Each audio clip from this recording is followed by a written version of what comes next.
베드로전서 1장 1절 2절입니다. 베드로전서 1장 1절 2절.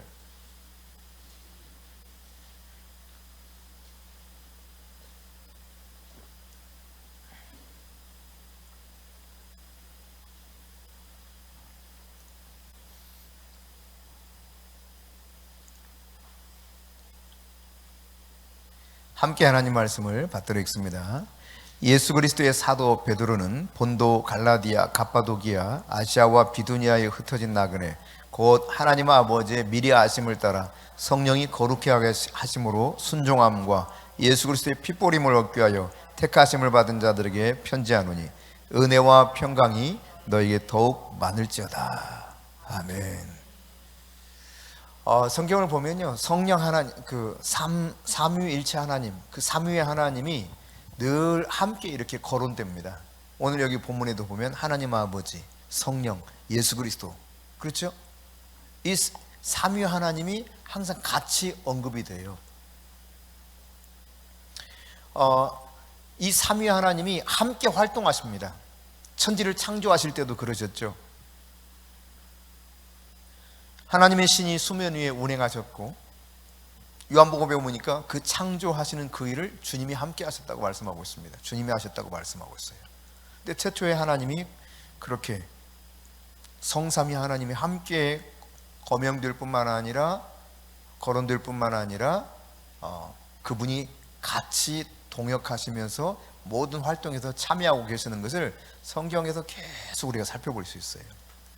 여러분, 하나님 아버지는 감추어진 가운데서 우리에게 딱 나타나지는 않았습니다. 그러나 내적인 본질과 같은 존재가 하나님 아버지, 성부 하나님이시라면, 그러니까 만물에 감추어져 있는 근원이라고 할 수 있죠. 모든 만물에 감춰져 있는 근원, 그분이 하나님이셔요. 그러니까 만물의 근원 되신 분, 만복의 근원 되신 분, 그분이 하나님이십니다. 근데 눈에 보이지 않아요. 내적인 그러나 본질이에요. 그분이 하나님이십니다. 모든 생명의 원천이기도 합니다. 그런가 하면 성자 예수 그리스도, 예수 그리스도는 내적인 본질인 감춰져 있는 모든 것의 근원 되신 하나님을 우리에게 외적으로 보여주는 형태로 드러난 하나님이 바로 성자 예수 그리스도예요. 그래서 예수님을 본 자는 누구를 봤다? 아버지 하나님을 봤다는 거예요. 아들을 본 자는 아버지를 보았다. 그러니까 아들 예수 그리스도를 통해서 하나님이 어떤 분인가를 구체적으로 우리에게 한 형태로 보여주신 것입니다. 그러니까 나타내 보여주신, 표현되신 하나님의 형상이 바로 예수 그리스도죠. 아들 예수 그리스도. 그분이 하나님이 어떤 분인가를 우리에게 계시해 주셨어요. 하나님은 이렇다라고 하는 것을 드러내 보여준 거죠. 예. 그런가 하면 이제 성령 하나님이 계시는데, 이 성령 하나님은 이 우리 안에 이 놀라운 그 사실을 깨닫게 하실 뿐만 아니라, 진리를 깨닫게 하실 뿐만 아니라 살아계신 하나님의 신적인 능력을 우리 가운데 실제로 실행하시고 역사하시는 분이 성령 하나님이시에요. 성령 하나님은 살아계신 하나님이 구체적으로 우리에게 어떻게 일하고 계시는가를 나타내시는 능력의 하나님이셔요. 그 성령이. 그러니까 성령이 없이는 사실은 우리가 제대로 하나님을 알 수가 없습니다. 이 시대에. 그러니까 모든 것이 아버지께 다 속해 있습니다. 모든 것의 근원, 모든 생명의 근원이 아버지 하나님이셔요. 아버지께 다 속해 있는데 모든 것이 아들 안에 있다고 성경은 가르치고 있어요. 그리스도 예수 안에 모든 것이 있어요. 모든 지식과 모든 부하가 다 그리스도 예수 안에 숨겨져 감춰져 있다 그랬거든요. 그런가 하면 모든 것이 성령으로 말미암아 되어 있습니다. 그러니까 성령을 통해서 우리는 모든 이 사실들을 깨달아가고 누릴 수 있게 되는 거예요. 여러분, 오늘 본문 다시 보십시다. 2절입니다. 2절 시작. 곧 하나님 아버지의 미리 아심을 따라 성령이 거룩하게 하심으로 순종함과 예수 그리스도의 핏보림을 얻기 위하여 택하심을 받은 자들에게 편지하노니 은혜와 평강이 너에게 더욱 많을지어다. 다시 한번 시작. 곧 하나님 아버지의 미리 아심을 따라 성령이 거룩하게 하심으로 순종함과 예수 그리스도의 핏보림을 얻기 위하여 택하심을 받은 자들에게 편지하노니 은혜와 평강이 너에게 더욱 많을지어다. 여기 보면 이제 하나님의 은총으로 말미암아 구속받은, 그러니까 구원받은 사람이 하나님 아버지께서 미리 아시고 선택하셨다는 거예요. 영원 전부터 우리를 아시고 선택하신 분이 하나님 아버지십니다. 그러니까 구원받을 수 있는 은혜가 누구에게 미칠 것인지 하나님 다 알고 계셨고, 그래서 하나님이 선택하셨어요. 하나님 아버지 미리 아심을 따라서 택하심을 받은 존재가 저와 여러분이다. 그러니까 하나님이 택해 주시지 않았으면, 선택해 주시지 않았으면 우리는 하나님을 믿을 수가 없습니다. 그러니까 하나님이 일방적으로 야곱을 어머니 뱃속에서 선택해 주셨던 것처럼 하나님이 우리를 미리 아시고 선택해 주셨어. 할렐루야. 이게 엄청난 은혜입니다. 그러니까 이렇게 생각하면 돼요, 여러분. 지금도 고아원이나 보육원에 가면은 엄마 아빠 없는 아이들이 수도 없이 많잖아요. 근데 그곳에서 이제 양자 양녀를 삼기 위해서 가서 선택하는데, 여러분 그 부모가 선택하는 사람만이 이제 이 사람의 양자 양녀가 되어서 아들과 딸의 권세를 누리면서 그에게 주어지는 모든 것들을 합당하게 누릴 수 있는 혜택을 입게 되잖아요. 내가 원한다고 되는 것이 아니라 그 부모가 선택하지 않습니까? 똑같습니다. 말하자면 하나님께서 영원 전부터 영원하신 선택을 하신 거예요. 너는 내 백성, 너는 나의 것, 너는 나의 아들 예수 그리스도의 신부, 이렇게 선택하셨다니까요. 그러니까 여기에 대해서 우리가 얼마나 감격스러운 일인가를 깨달아야 돼요. 우리는 적어도 하나님이 미리 아시고 선택한 존재다. 여러분 물건을 사러 가더라도 어때요? 그 똑같은 물건 중에서 아무거나 막 들고 옵니까, 여러분? 뭐 공상품 같은 경우는 대체로 그냥 뭐 똑같은 판에 막혀 나오는 건 그만 들고 오지만, 예컨대 여러분 사과를 사과가 쭉 이렇게 진열되어 있어. 그러면 그냥 탁탁탁탁탁 다 해가지고 집어넣어요? 그런 사람 거의 없죠. 특히 여성들은. 남자는 그러니 대충 집어넣어. 근데 여자들은요, 보고 또 보고, 어느 것이 의미 없나? 어느 것이 더 예쁘게 생기고 맛있게 생겼나? 뭐 별걸 다 생각하면서 선택해가지고 집어넣습니다. 하다못해 여러분 사과 한 쪽을 사도 그런다니까요. 사과 한 쪽을 사도. 파 한 단을 사도 어때요? 그냥 아무거나 덥석 집어넣어요? 어느 게 좋은가 막 고르잖아요. 하나님이 하나님의 자녀를 선택할 때도 마찬가지입니다. 미리 영원하신 하나님이 영원 전부터 미리 아시고 우리를 선택하셨다. 그러니까 그만큼 사랑받는 존재라는 이야기예요. 할렐루야. 그러니까 내가 별로 그냥 못생겨도 좋아. 내가 별로 그 능력이 별로 없어도 좋아. 그냥 하나님은 나를 사랑하시기로 선택하셨어요. 어쩌란 말이에요. 아, 어쩌란 말이냐? 주님이 선택한 걸 아시겠어요? 하나님 그냥 선택하신 거예요. 어쩌라고? 하나님 나를 사랑한다는데. 참 이상하죠. 정말 제가 가끔씩 깜짝깜짝 놀랄 때가 있어요. 너무 예쁘고 정말로 모든 면에서 그냥 거의 완벽에 가까울 만치 인간적으로 봤을 때 다 구비된 여성이 이상한 남자를 데려다가 자기 신랑을 삼는 경우가 간혹 있더라니까요. 진짜로 이상해 진짜. 근데 어쩌겠어, 그렇게 선택하는 거를. 예? 여러분 그런 경우 보시죠. 너무나 이상한 남자를 데려다가 자기 남편 그렇게 어떤 사람은 내가 최근에 들었는데 누군지 잘 기억이 안 나고요. 또 누군가 굳이 말할 필요도 없다고 생각되는데 우리 동네 아이예요. 우리 동네 시골의 동네 아이. 근데 이 시골의 동네 아이가 이야기를 들어보니까 자기 남편을 선택하는데 결국 저희 어머니가 이야기해 주시더라고요. 그래서 제가 이번에 알았어요. 몇십 년 만에 알았어요. 저는 몰라가지고 뭐 누구하고 사는지 내가 어떻게 알아. 난 떠나온 지 오래됐는데, 어려서 나는 떠나왔는데. 저희 어머니께서 그러세요. 걔가 어렸을 때부터 그렇게 그냥 그 앞을 못 보는 시각장애인을 그렇게 이렇게 좋아했대요. 잘 섬기고. 그러더니 자기 신랑을 그런 장애인하고 결혼해서 살고 있다는 거예요. 근데 그거 어떡하겠어? 예? 본인이 그냥 좋은 걸 어떻게 해? 그런 거예요. 그러니까 하나님이 여러분 무조건 여러분을 사랑하기로 선택하셨다니까, 미리 아시고. 아멘. 이것이 성경이에요. 그런가 하면 구원받은 사람은 오늘 성경에 보니까 뭐라고 표현하고 있느냐, 성령의 거룩하심을 통해서 선택받았다는 거야. 여기 그렇게 표현했죠. 성령이 거룩하게 하심으로 선택을 했다는 거예요. 성령이 거룩하게 하셔서 선택을 했대. 성령 하나님이 여러분을 거룩한 사람으로 바꾸셔가지고 선택을 하셨다는 거예요. 얼마나 놀라운 이야기입니까, 여러분? 우리는 감히 하나님 앞에 나갈 수 없는 존재입니다. 다시 이후에 좀 더 언급하도록 하겠습니다. 그런데 성령님이 우리를 거룩하게 하심으로 영원전부터 선택하셨다. 할렐루야. 네. 그런가 하면 여러분 뭐라고 또 표현하고 있습니까? 구속받은 하나님의 백성들이 어떻게 되었느냐?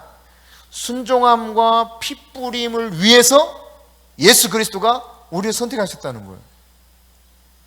예수 그리스도 그분이 순종하시고 피를 흘리시고 죽으신 것처럼 우리 또한 순종함과 예수 그리스도의 피뿌림을 위해서 선택되었다라고 기록하고 있습니다. 여러분, 그런데 이 말씀에 보면은 보통은 성부, 성자, 성령 이런 그 순서에 입각해서 일반적으로 이렇게 표현되는 것을 여러분 많이 볼 겁니다, 성경에서. 근데 오늘 본문에 보면은 성부 하나님과 그 다음 누가 언급돼요? 성령 하나님이 언급됩니다. 그런 다음에 맨 마지막에 예수 그리스도 그분에 관한 이야기가 나타나요. 순종함과 예수 그리스도의 피뿌림을 껴여 선택을 받았다, 이렇게 표현하고 있죠. 그러니까 이것이 마지막 부분에 이렇게 딱 배치되어 있다고 하는 것을 생각해 보면은 바로 예수 그리스도의 순종함과 예수 그리스도의 피뿌림을 통해서 우리의 구속 사역이 완성되었다고 하는 사실을 깨달을 수 있게 됩니다. 예수님의 순종으로 말미암아 우리가 완전한 구속을 받은 거예요. 죄로부터 완전한 자유함을 얻을 수 있는 리뎀션, 구속의 은총이 바로 예수님의 순종을 통해서, 예수님의 피뿌림을 통해서 이루어졌다는 이야기입니다. 근데 이것을 그냥 처음부터 선택하셨어요. 그런 은혜를 입을 자로. 할렐루야. 저와 여러분을 하나님이요, 다시 정리하면 하나님이 미리 아심을 따라서 나를 선택했다. 하나님 나를 아실까? 이런 마음 간혹 들으시죠? 내가 과연 이렇게 기도하는 거 아실까? 내 사정을 아실까? 내 눈물을 보고는 계실까? 이런 생각하게 되죠. 근데 하나님 뭐라고 말씀하셔요? 영원 전부터 미리 다 아시고 선택하셨다는 거예요. 그러니까 하나님이 나를 아신다고 하는 사실은 얼마나 내가 안전한가, 얼마나 내가 정말 염려 없이 살 수 있는가. 아버지가 나를 다 아신다니까. 육신의 아버지와는 달라요. 그 아버지 하나님이 나를 다 아시고 미리 영원전부터 나를 선택하셨어. 할렐루야. 참 얼마나 놀라운 이야기입니까? 근데 성령님이 우리가 하나님 아버지하고 이렇게 간 가족이 되려면 문제가 있어. 문제가 무슨 문제냐? 사람은요 하나님과 같이 살 수가 없습니다. 왜? 무슨 일 때문에? 죄 때문에. 죄. 본래는 같이 살도록 창조됐어요, 아시는 바처럼. 그래서 아담과 하와가 에덴 동산에서 함께 하나님과 교제하지 않았습니까? 근데 문제는 하나님이 금하신 선악을 알게 하는 나무 열매를 따먹으면서 죄가 들어와서 죄로 인해서 저주를 받아 쫓겨났어요, 에덴에서. 다시 이 문제가 해결되고 화목돼야만 다시 아버지와 함께 살 수가 있게 되는 거예요. 자, 그런데 여러분, 우리가 아버지와 함께 살면 이 문제가 해결이 반드시 돼야 된단 말이에요. 따라서 이 문제를 해결하기 위해서는 내가 아무리 발버둥 쳐봤자 아무 소용이 없습니다. 별별 노력을 해봐도 내 죄의 문제를 해결할 가능성은 단 0.1%도 없어요. 요새 말로 1도 없어. 1도 없어. 근데 하나님이 미리 대안을 만들어 놓으셨어요. 우리가 방법이 없으니까 그분이 방법을 만들어 놓으셨어. 그게 뭡니까? 예수님이 십자가에서 우리 죄를 대신 짊어지시고 피 흘려 죽게 만드신 거예요. 할렐루야. 이 예수 그리스도의 순종으로 말미암아 그분이 피 흘려 죽으심으로 말미암아 하나님의 구속에 대한 모든 그 사역이 완성되었고 성령으로 말미암아 우리가 거룩하심을 받아서 하나님 아버지의 선택하신 그 은혜대로 내가 하나님과 같이 사는 하나님의 가족이 됐어. 가족. 할렐루야. 예, 우리는 로얄 패밀리입니다. 여러분 그냥 이 사실 아무리 왕족이라고 해봤자 우리는 그 왕정 시대에 살아보지 않아서 진짜 왕이 내 아빠였다면 얼마나 좋았을까 하는 왕정 시대에 살아봐야 이게 확 와닿을 텐데 이게 말이지 민주주의 시대에 살고 있으니까 내가 왕이신 하나님의 자녀가 되었다고 하는 감격이 진짜 너무너무 이해가 안 돼. 이게 감각이 되질 않아요. 근데 여러분이 언젠가 뉴스에서 보셨는지 모르겠지만 지금도 왕권을 유지하고 있는 나라에서는 왕의 권세가 엄청납니다. 그래서 태국의 왕이 그렇게 부패했는데도 불구하고 태국의 왕이 지하철을 딱 탔을 때 여러분 그 사진 보신 적 있어요? 태국의 왕이 딱 지하철을 탔습니다. 왕이 앉고 그 옆에 왕비가 앉았습니다. 말하자면 국무 대신이라고 합니까? 하여튼 왕을 보자는 모든 사람들이 그 주변에 다 타 있어요. 그 칸에. 그런데요, 그 사람들은 멀쩡히 의자가 다 비어 있어. 그런데요, 다 무릎 꿇고 있어요. 바닥에 다 무릎 꿇고 있다니까. 왕하고 왕비만 앉아 있고, 로얄 패밀리만 보좌에 앉아 있고 말하자면 나머지 다 무술이라고 그래, 뭐라 그래? 그러니까 이게 감히 근접도 못해. 무술이도 아닌데 아주 중요한 직무를 맡고 있는 장관급들이 다. 근데요, 다 무릎 꿇고 있더라니까 그 바닥에. 그 사진 보고 깜짝 놀랐어요. 여러분은 혹시 그 사진 보신 적 있어요?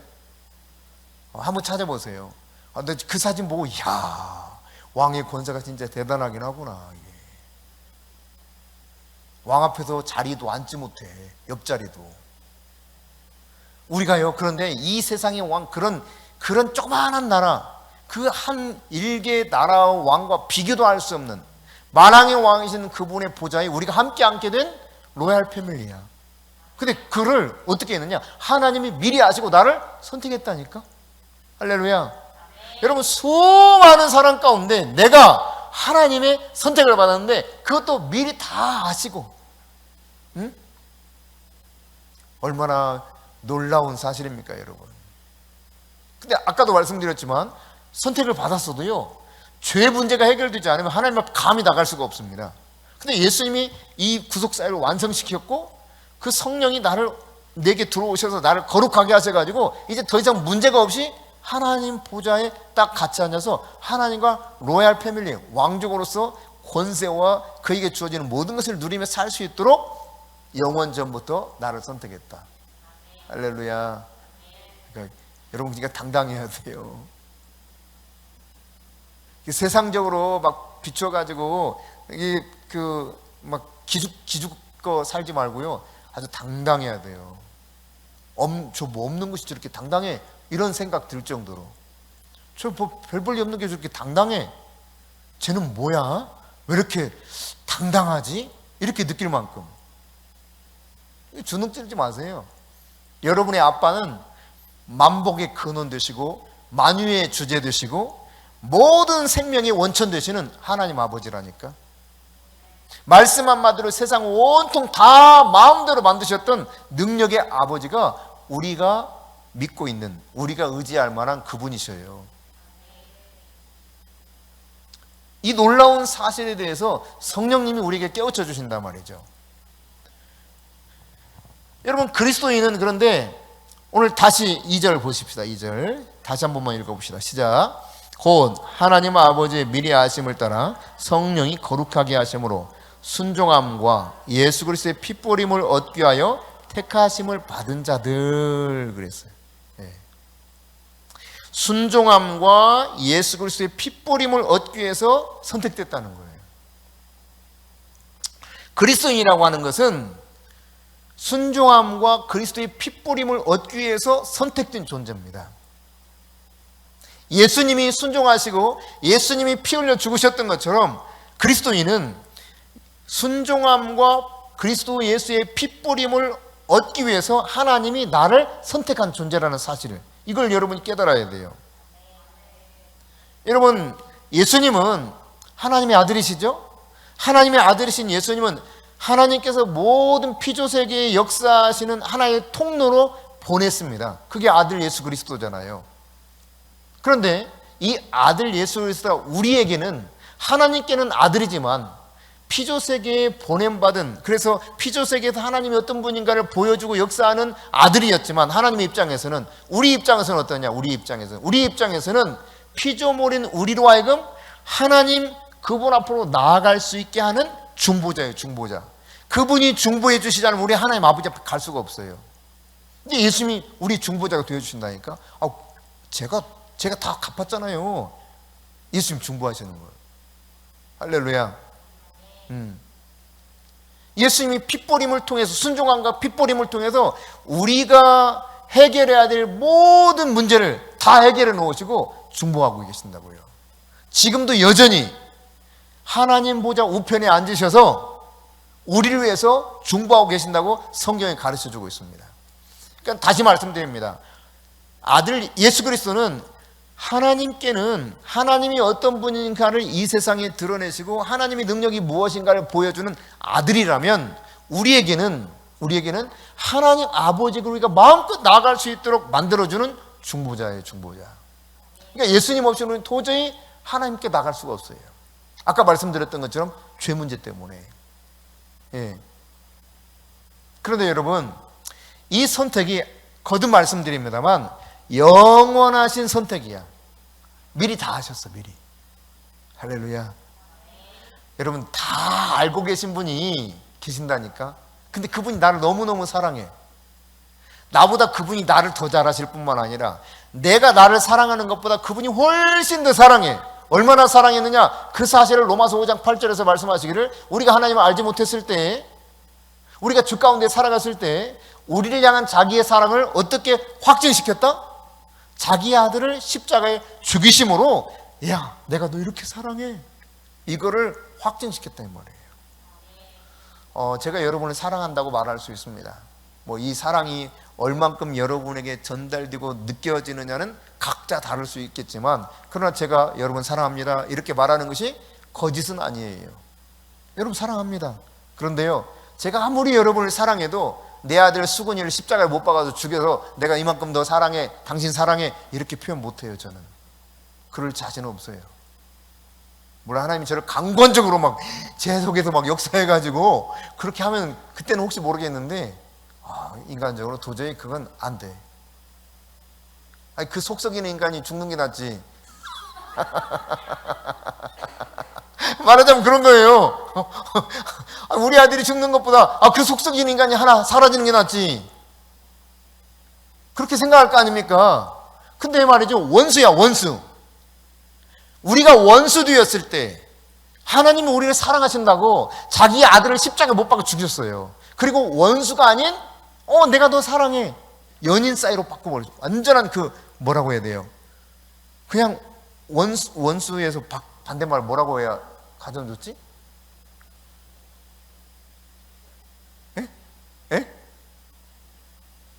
창기에서 연인이고 원수에서 친구 좋아, 아무렇게나 해. 하여튼 원수였어. 원수. 죄를 저질러서 대항했잖아. 하나님께 대항을 했잖아요. 이게 죄잖아요. 하나님과 싸웠단 말이야. 말하자면 싸워서 돌아섰어. 원수야. 근데 이 원수를 하나님이 사랑했어. 그래가지고 자기 아들을 십자가에 죽였다니까요. 그리고는 사랑을 한다고 이렇게 고백하는 거야. 이 사랑을 깨달을 수 있도록 영원 전부터 우리에게 성령을 보내가지고 성령이 깨닫게 하시고 성령을 통해 우리 거룩하게 하셔서, 그리고 이리 와, 너 내 아들이야. 이리 와, 너 내 딸이야. 이게 진짜 놀라운 사실이잖아요. 참 그렇습니다. 가끔씩 제가 놀래요. 저에게서 놀래요. 하나님이 정말 여러분을 사랑하는구나, 그걸 느끼면서 놀래요. 왜 그러냐면 때로는 이게 원고를 이렇게 준비해도 이 말씀을 어떻게 전하지? 고민될 때가 많습니다.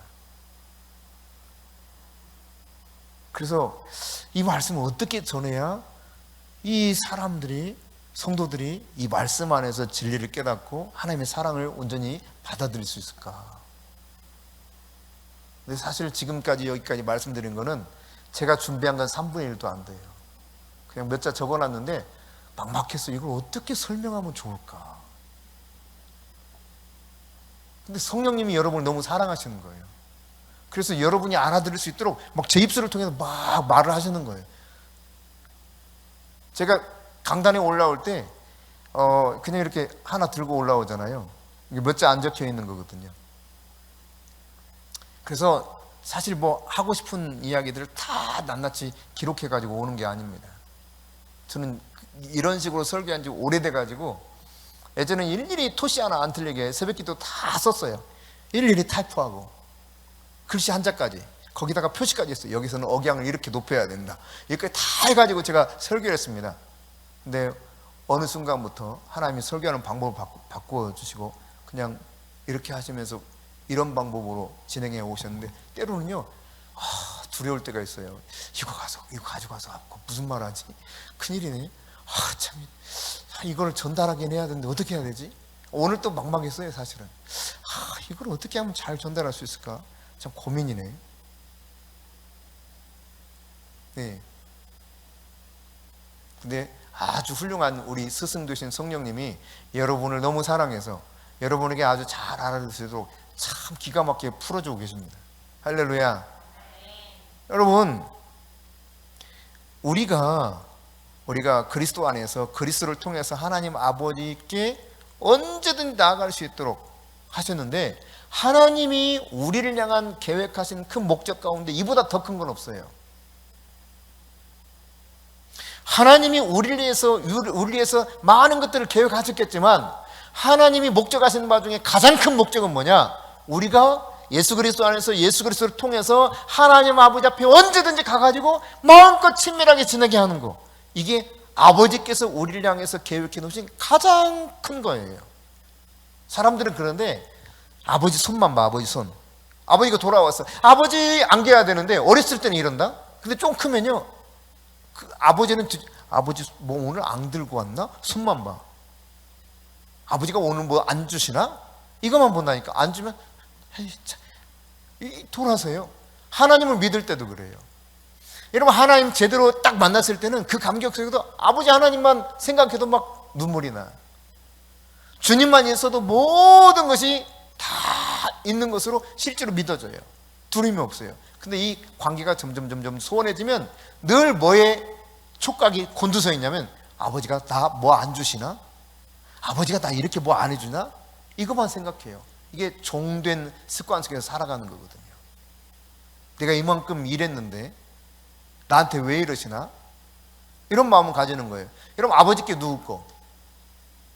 그렇죠. 당연한 거 내 거예요. 아버지께 내 거죠. 당연하죠. 그래서 하나님 말씀하시는 거예요. 우리를 위해서 예비하신 기업의 풍성함이 어떠한가를 제발 좀 알기를 원한다. 그게 에베소서에서 에베소 교회를 향해서 바울이 간절히 기도했던 것 중에 하나가 아닙니까? 우리를 위해서 예비하신 기업이 얼마나 풍성한가. 여러분, 아버지께 다 느꼈기 때문에 아버지가 만유의 주제이신데 얼마나 내가 부유한 존재예요. 근데 우리 쩔쩔 매고 산단 말이에요. 맨날. 그리고 염려예요.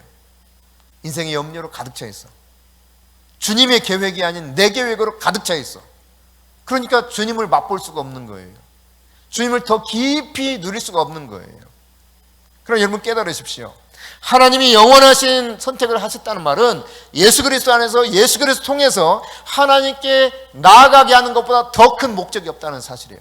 나를 선택하신 목적은 아버지께 나아가서 아버지와 함께 있기 원하는 거예요. 그러면 그것으로 다 끝나는 거예요. 그러니까 다윗이 이 사실을 좀 깨달았기 때문에 뭐라고 막 고백합니까? 그의 평생의 소원이 있다면, 한 가지 소원이 있다면, 여호와의 집에서 여호와 그분을 앙망하며 사는 것, 나는 이 한 가지 소원이 있다 그랬잖아요. 그 왕입니다. 그 당시 다윗은 세계적으로 유명한 왕이었습니다. 부족함이 없는 왕이었습니다. 근데 그걸 원했어. 그걸 어떤 사람 또 이런다. 다 있으니까 그거 원하지. 아니라니까. 하나님 아버지와 함께 있는 것이 뭔지를 알기 때문에 그런 거예요. 여러분 다윗이 어떻게 했습니까? 자기 전 재산을 다 바쳐버렸습니다. 자기 전 재산을. 근데 그가 그렇게 고백하죠. 아버지께서 이거 주셔서 감사하고 드릴 마음이 있게 해주셔서 감사한다는 거예요. 아버지께서 아버지께 드릴 마음이 있어도 감사합니다. 그리고 다 드렸어요. 금은 보아 다 드렸습니다. 우리 어떻게 해요? 조금이라도 더 움켜주려고 하잖아요. 조금이라도 더 남겨보려고 하잖아요.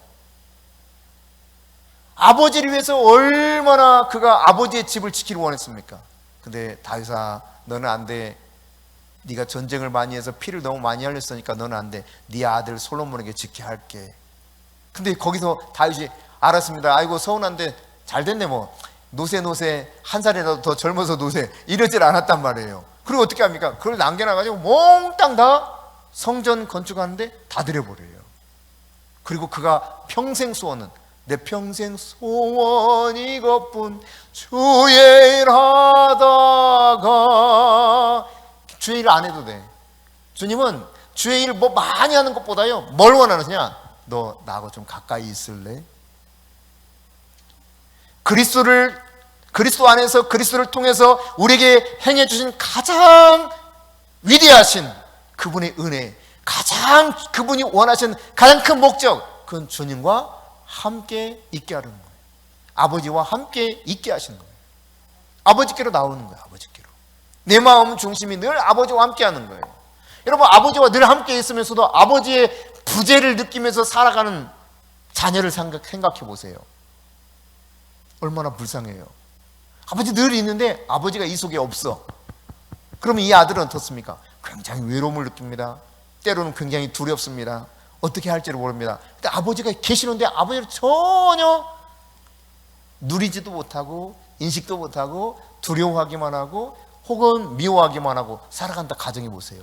그러면 아버지도 슬프고 아들도 힘들어. 하나님 아버지가 그런 거예요.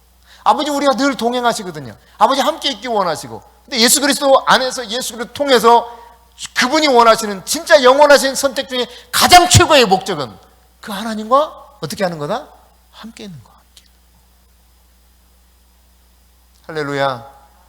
물리적 공간을 의미하는 것이 아닌 그냥 정말 그분과 함께하는 교제하는 삶을 말하는 것입니다. 그러므로 여러분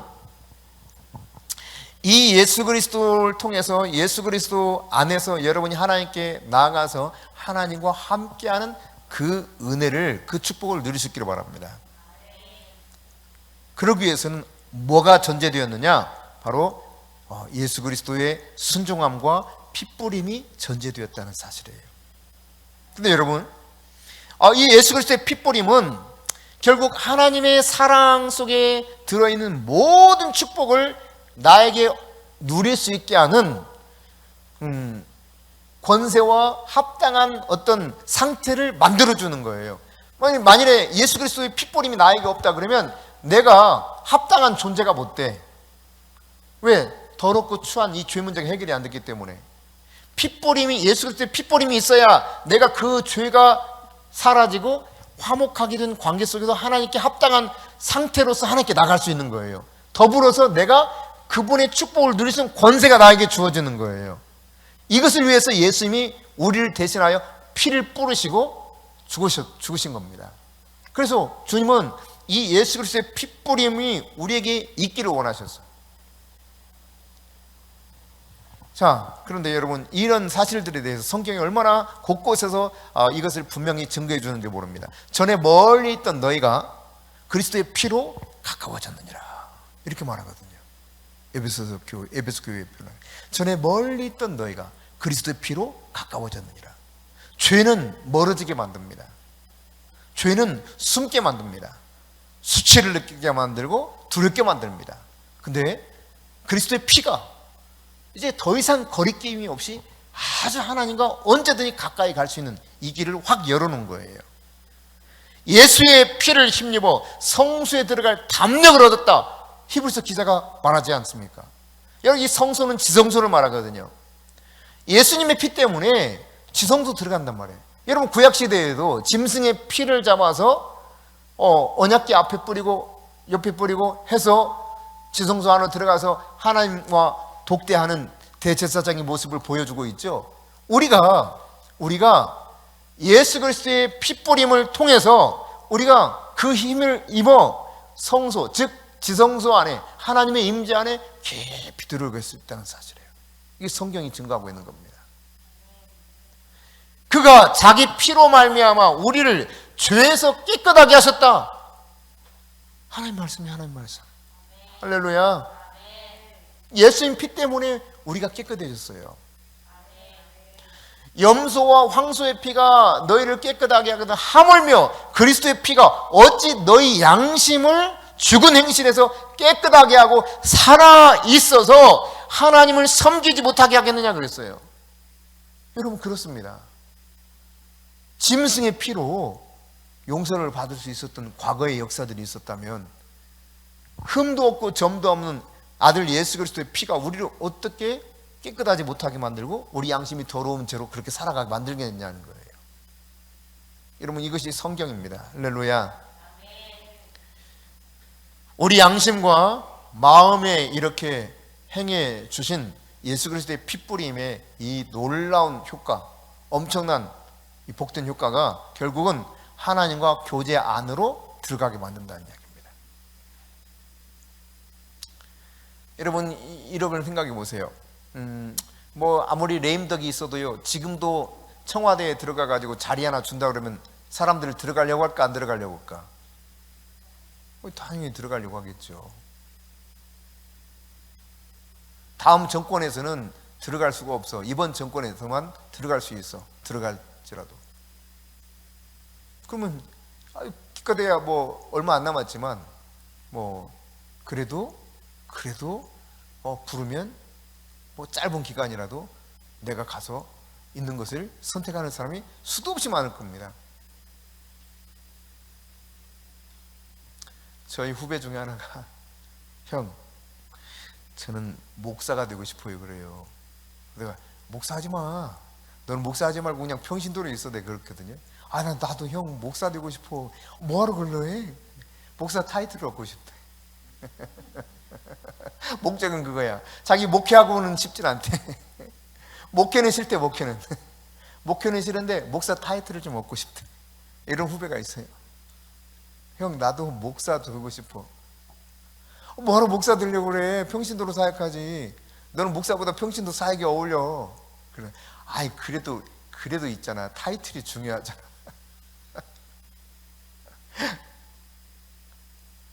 그렇게 생각하는 사람도 있더라고요.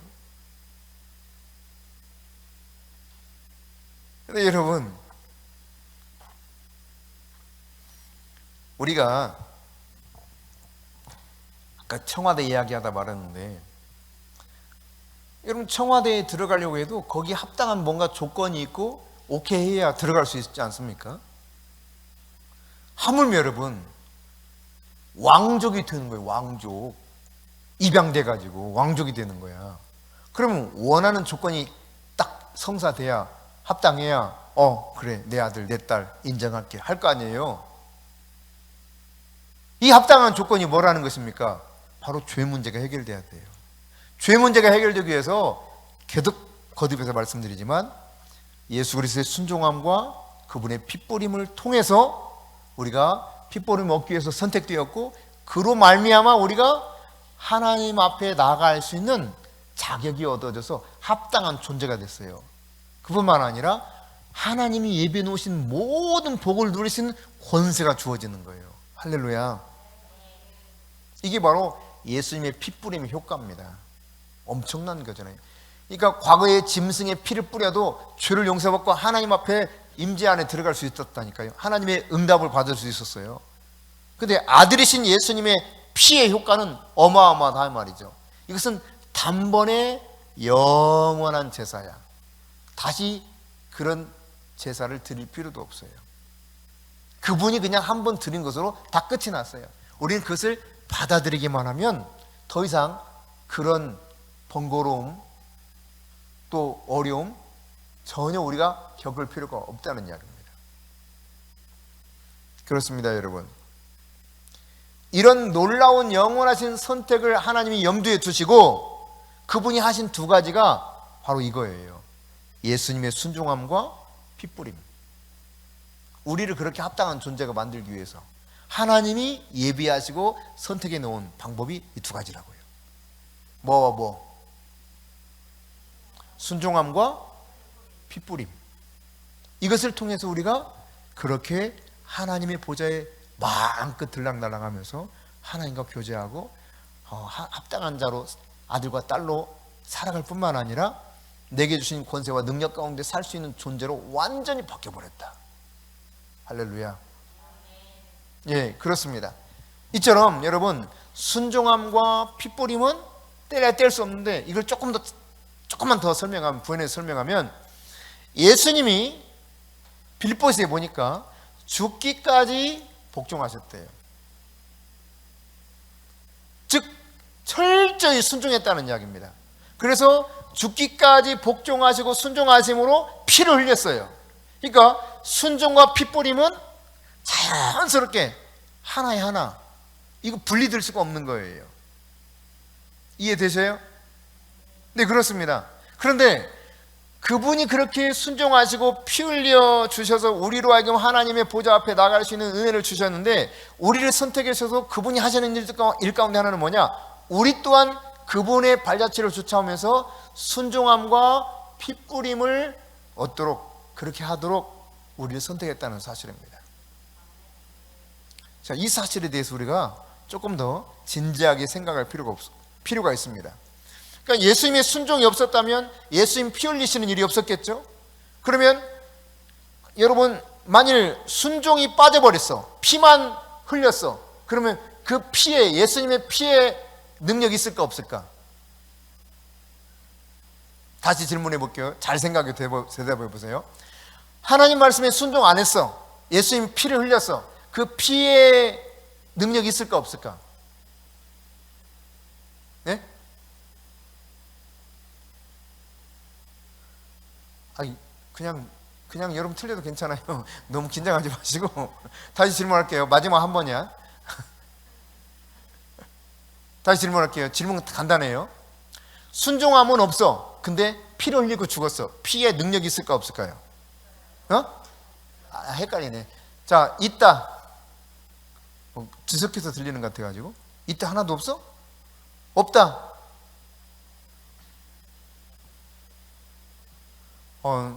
두 분은 잘 모르겠다요? 두 분은 잘 모르겠다네요. 두 분은. 네. 만일 예수님의 순종이 빠졌다, 그러면 예수님이 피 흘려 죽으셨어도 아무 효력이 없어요. 우리를 구속해 낼 수가 없습니다. 순종하면서 피 흘렸기 때문에 영원한 완전한 세사가 된 거예요. 순종과 핏부림은 떼야 뗄 수 없다는 사실입니다. 이것이 따로 떨어지면 전혀 능력이 없어요. 순종만 하고 피를 안 흘려도 안 되는 것이고, 순종 안 하고 피만 흘려도 안 되는 거예요. 그건 능력 없는 거예요. 예수님이 아주 순종하시고 철저히 봉정하시고 그리고 피 흘려 죽으셨기 때문에 우리에게 있는 막힌 담이 다 헐어져서 하나님과 화목하게 되었고, 그 안에서 우리가 그리스도 예수 안에서 그리스도 예수를 통해서 우리가 자격이 회복됐어요. 하나님의 자녀된 자격이 회복되고 그 안에 약속된 하나님의 모든 축복을 누릴 수 있는 놀라운 은혜 속에 우리가 살아가게 된 것입니다. 그러므로 여러분, 예수의 피, 보혈을 믿는 자들은 첫째, 뭐가 여러분 따라가야 될까요? 그 보혈을 믿는 자들은 그 피를 생명으로 받아들이는 거예요. 예수님의 보혈이 나를 살린 피야. 여러분, 피에는 생명이 있다고 그랬잖아요. 히브리서 9장 22절에. 그러니까 이 피는 생명이기 때문에 예수님의 핏부림을 통해서 우리는 예수님의 생명을 받는 겁니다. 근데 여러분, 그 피를 통해서 우리가 예수님의 생명, 육신의 생명이 아니에요. 예수님의 생명, 조의 영원한 생명을 받는 겁니다. 영생. 그러니까 피 뿌림을 얻으면 믿음으로 이것을 받아들였을 때 나에게 영생이 와. 영생. 생명이 들어와. 영원히 사는, 본래 영원히 사는 존재였어요. 이 죄 문제가 해결되니까 다시 그 생명이 우리에게 들어오는 거예요. 그 생명이 들어와. 내가 피 뿌림을 통해서, 예수 그리스도의 피 뿌림 믿는 사실을 통해서 나에게 예수의 생명이 들어와요. 뿐만 아니라 뭐가 내게 동시에 들어오느냐, 죽기까지 복종하셨던 그 예수님의 죽으심에 관하여까지도 하나님 말씀에 순종했던 그 성품, 기질이 내게 들어옵니다. 동시에. 그러니까 예수님의 피 뿌림을 통해서 생명이 들어오고, 예수님의 피 뿌림은 동시에 예수님처럼 우리도 죽기까지 순종할 수 있는 그 성품이, 기질이 내 속에 들어오는 거예요. 할렐루야. 여러분이 그러므로 예수의 피의 그 혜택을 얻기를 바란다면 믿음의 순종을 통해서 여러분 자신을 복종시켜야 돼요. 하나님께. 철저하게 하나님께 복종시켜야 됩니다. 예수 그리스도의 피의 혜택을 누리기 원한다면. 예수님의 피는 죽기까지 하나님의 뜻을 행할 때 흘려졌던 것입니다. 그러니까 예수님의 피를 우리가 예수님 피의 은혜와 혜택을 누리기 원한다면 우리 또한 죽기까지 그분의 말씀에, 하나님의 말씀에 순종할 때 온전히 혜택을 누릴 수 있는 거예요. 이 예수님의 피의 능력을 진짜 제대로 체험한 사람은요, 반드시 어떤 형태로 삶이 드러나느냐, 그분의 말씀에 순종하는 것으로 예수 그리스도의 피의 혜택을 받고 살아간다는 것이 증명되는 거예요. 그러니까 정말 내가 예수 그리스도의 피를 통해서 하나님과 관계가 완전히 해결되어서 그분의 자녀가 되었고 그리스도의 신부가 되었다라고 한다면 우리는 예수님이 죽기까지 순종했던 것처럼 우리 또한 주님의 말씀에 철저히 순종하는 사람 바뀐다니까요. 그러니까 순종을 통해서 구원 얻는 것은 아닌데, 구원 얻은 백성에게 나타나는 확증, 구원의 확증이 뭐냐? 말씀에 순종하게 되어 있어요. 할렐루야. 순종의 삶을 통해서 그 피의 능력이 어떤 것인가를 우리가 드러내게 되는 것입니다. 만약 우리의 순종함이 빠지면 어떻게 되느냐? 그 피의 능력이 내 속에서 나타나질 않아요. 무슨 말인지 이해되십니까? 내가 말씀에 순종하지 않아. 근데 그리스도의 피에 약속된, 우리가 지금까지 보혈의 그 은혜가 얼마나 놀라운가를 봤었죠? 이 보혈 안에 그 엄청난 능력들이 있다는 거 봤어요? 이 능력이 나에게서 나타나질 않아. 내가 순종하지 않으면. 순종과 핏뿌림이 이게 불가분리의 관계이기 때문에 내가 순종함을 통해서 그리스도의 피에 속해 있는 능력이 내 속에서 드러나기 시작하는 거예요. 할렐루야. 그러므로 여러분이 정말 예수 그리스도의 피의 혜택을 누리기 원한다면 믿음의 순종을 통해서 여러분 자신을 하나님의 말씀에 굴복시키며 나가시기 바랍니다. 그렇게 여러분 자신을 하나님의 말씀에 굴복시켜 나가게 되면 그리스도 피에 속해 있는 모든 능력이 나를 통해서 하나하나 드러나기 시작할 겁니다. 할렐루야. 예. 말씀을 이제 정리하겠습니다. 여러분, 사실 그런데 아유, 목사님 어떻게 주님 말씀에 내가 다 순종해요. 아우, 난 못해요. 벌써 이 마음 때문에 나는 글러먹었다. 아이고, 예수님이 피의 그 능력은 나는 전혀 무관하다. 이렇게 생각하는 분이 혹시 계실지 모르겠어요. 맞습니다. 여러분 힘으로는 하나도 못합니다. 단 한 톨도 못합니다. 우리가요, 주님이 요구하시는 순종을 하려면 우리 힘으로 절대로 할 수가 없어요. 그래서 하나님이 우리를 위해서 대책을 하나 마련해 놓으셨어. 그게 뭐냐면 거룩하게 하시는 성령님이야. 그분이 오셔가지고 우리를 거룩하게 하셔. 그리고 그분이 우리에게 능력을 주셔. 순종의 영이시거든요. 성령은 거룩하게 하시는 영이자 순종의 영이에요. 그래서 내가 할 수 없는 것을 성령이 하게 하셔. 할렐루야. 다시 정리합니다. 주님의 말씀에 내가 순종해야 주님이 흘리신 그 피의 모든 은혜와 혜택을 마음껏 누리며 살게 되고 내 속에서 그 능력들이 막 나가게 될 텐데, 근데 그럼 내가 어떻게 주님 말씀에 철저히 순종해? 난 못해요. 아유, 난 차라리 안 하고 말래. 이럴지 모르겠어요. 그러면 여러분, 믿으나 마나 거의 꽝이야. 그러면 엄청난 손해잖아. 차라리 그냥 놀고 먹는 게 낫지.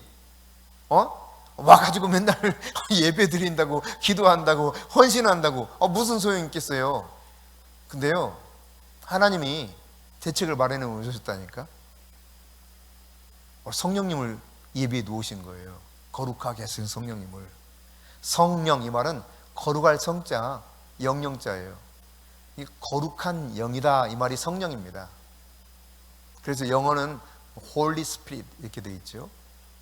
거룩한 영.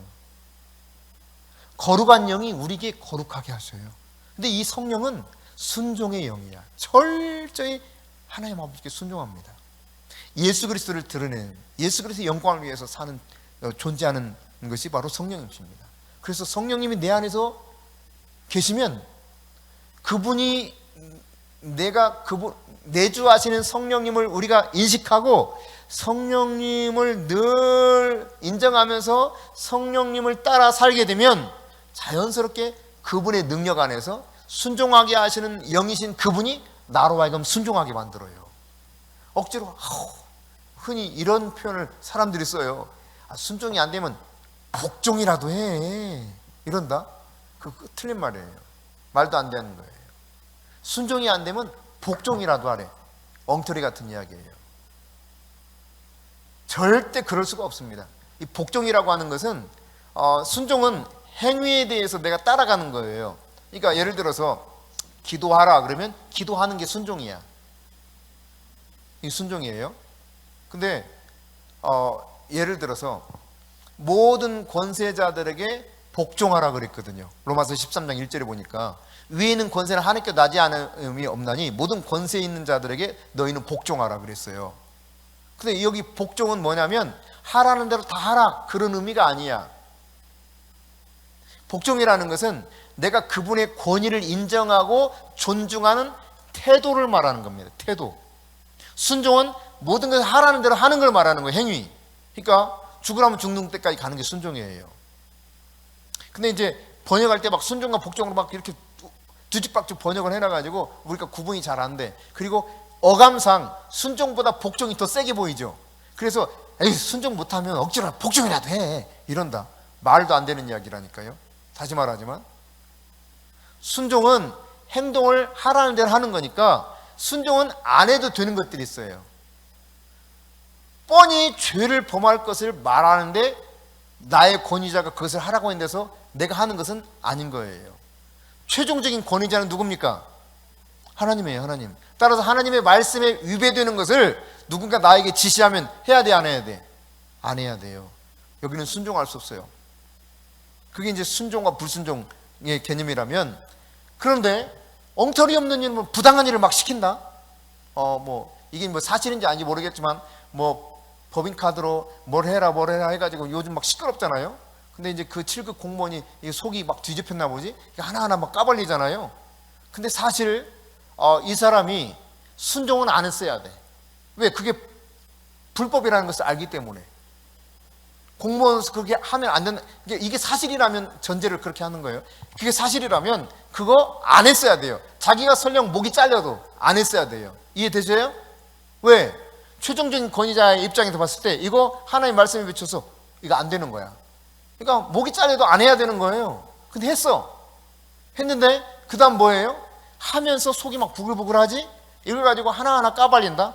이건 잘못된 거예요. 그러니까 모든 위에 있는 권세자들에게 복종하라고 했을 때 이 복종은 그럼에도 불구하고 베드로 사도가 이 뒷부분에 보면 그 나와요. 왕들에게 복종하라는 말이 나오거든요. 근데 이 당시 왕은 누구냐? 가장 핍박했던, 기독교인들을 핍박했던 왕을 말합니다. 근데 그 그리스도인들을 핍박하는 왕들에게 주다 복종하라는 거니까 그 말은 모든 명령대로 다 해라, 이런 의미가 아니에요.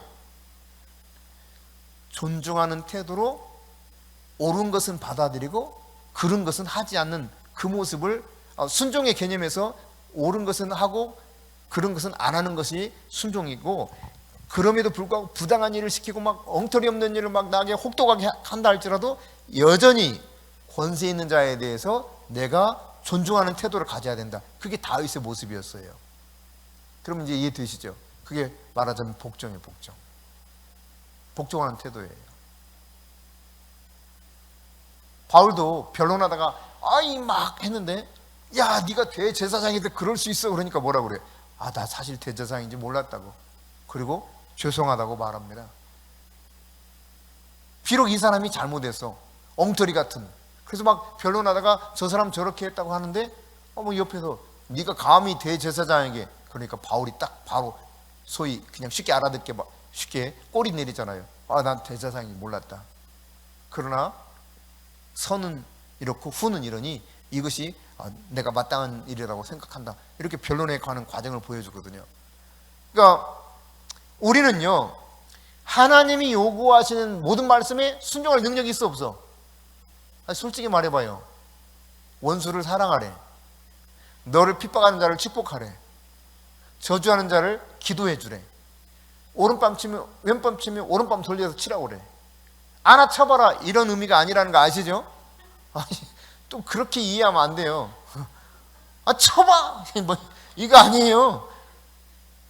이쪽 맞았으면 순순히 이쪽 때려도 기꺼이 맞으라는 이야기예요.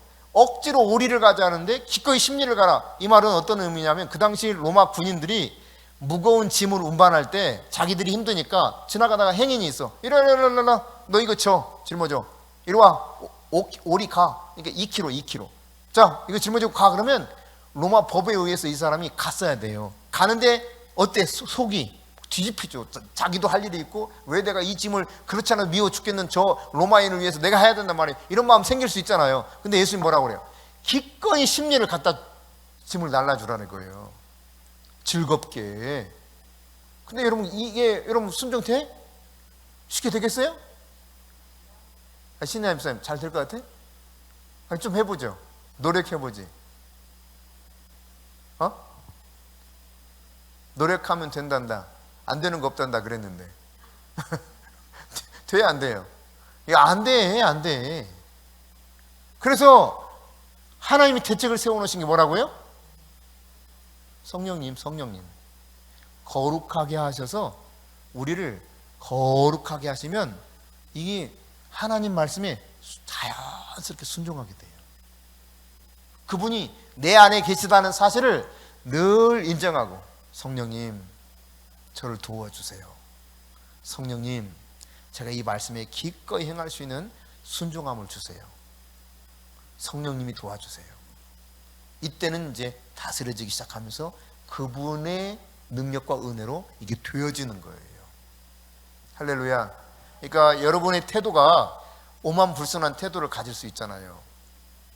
아주 이게 속이 막 베베베베 꼬이는 이런 태도. 근데 성령님이 내 안에서 있다는 사실을 인정하고 성령님과 함께 살아가는 사람은 이 태도가 바뀔 수밖에 없어요. 안 바뀌는 게 비정상이에요. 성령님을 나몰라라 하는 거예요. 무시하는 거예요. 늘 내주하시는 성령님을 인정하고, 그 성령님을 신뢰하고, 그 성령님의 인도하심을 따라간다면 우리는 주님의 말씀에 순종하여서 기꺼이 죽기까지 주님이 그렇게 하나님 말씀에 순종하셨던 것처럼 우리도 그 상태로 나아갈 수 있게 된다는 사실입니다.